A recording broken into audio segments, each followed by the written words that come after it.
Latest updates sa ongoing investigation at kung ano ang hatol ng UAAP directors kay Tab Baldwin at ang sabi, not suspended daw. Pinakinggan kong mabuti ang sinabi niya sa ibang open interviews at ang sabi, alam daw niya na marami ang magagalit sa kanya dahil sa non-suspension kay Tab Baldwin, pero ang sabi niya, nakadepende din sa investigasyon ng kanyang hatol. Ayon sa UAAP Executive Director Rebo Sagisag, magkakaroon lang daw ng suspension ng isang tao kung involved ng basketball.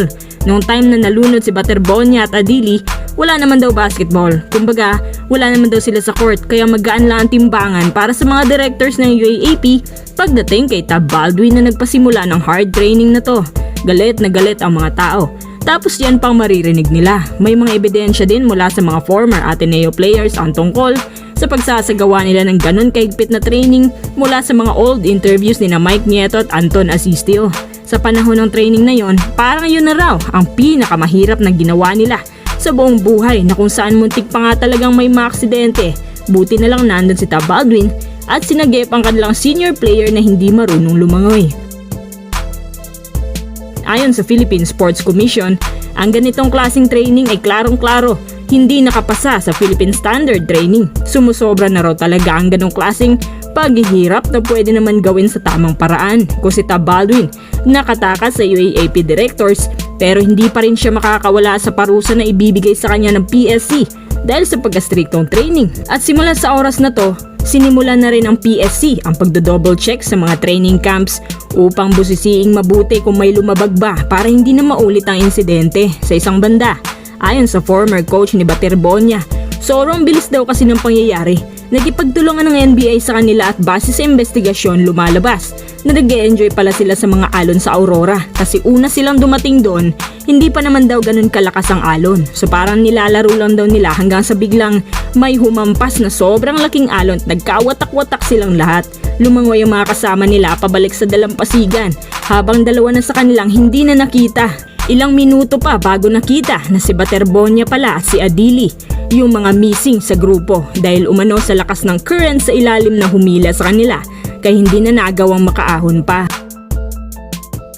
Ilang araw lumipas, nandito na si Baterbonia at pinaglalamayan ng mga kamag-anak, mga kaibigan, fans at mga teammates niya at lahat sila pumunta sa lamay. Grabe talaga na sobrang daming nakiramay at nalungkot na malubha sa insidente. Ang dami nasasayangan dahil magiging isa na sana siya sa mga star players ng Mindanao. Siya ang bagong pride ng Mindanao. Bago siya nawala, umaasa siya na sana may ahon pa niyang kanyang pamilya sa kahirapan. Pinaabot naman agad ng PSC ang kanilang tulong sa dalawang pamilya ng biktima. Habang sa kabilang banda, tahimik pa rin si Tab Baldwin, walang kahit konting statement sa nangyari kaya doon mas nagalit ang mga tao sa kanya. Totoo kaya na tumakas na si Tab Baldwin? Sana man lang may sinasabi siya para makapagpaliwanag sa bagay na to kasi napaka-importante na maliwanagan ng lahat. Sabi nga ng mga fans, hindi lang ito usapang basketball. Ito ay para na rin daw sa hustisya. Maraming analyst ang nagkomento na baka ito na ang simula ng pagbagsak ng Ateneo basketball dahil sa pagsisiatrasan ng mga young talents dahil takot nang pumasok sa training na yan or baka ipapahinto na muna yung team building. Hinala ng kanyang ina na baka planado daw ang mga pangyayari, pinagkakaisahan nila si Rene. Tapos may nakapagsabi pa nga na baka lasing daw silang lahat bago sumabak sa malalaking alon. Pero ayon sa investigasyon, hindi naman daw yan totoo. Karugtong nga pala nito, may sinabi po si Mikey na nang hinayang siya kay Tab Baldwin, hindi daw mapapatunayan ang husay niya kung hindi siya harap sa lahat.